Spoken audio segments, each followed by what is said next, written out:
नमस्कार, मी श्रीधर कुलकर्णी। आज आपल्याला शेअर मार्केटमध्ये काय घडामोडी घडल्या या संदर्भात थोडक्यात माहिती सांगणार आहे।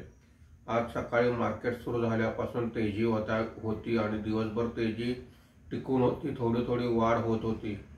मार्केट संपताना सेन्सेक्स हा 391 पॉईंटने वाढून 80,352 वर बंद झालेला आहे। निफ्टी हा 113 पॉईंटने वाढून 24,433 वर बंद झालेला आहे। निफ्टी आणि सेन्सेक्स मधील हा आतापर्यंतचा रेकॉर्ड हाय आहे। आजच्या कामकाजामध्ये BSE auto index 2.17%, BSE consumer durable index 2.01%, BSE mid cap index 0.36%, BSE small cap index 0.22% ने वर आहेत। बीएसई रियालिटी इंडेक्स 1.23% वर आहे।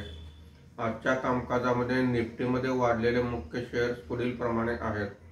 Maruti Suzuki 6.25%, Divi's lab 2.37%, Mahindra and Mahindra 2.23%, Titan 1.69% अशी वाढ आहे।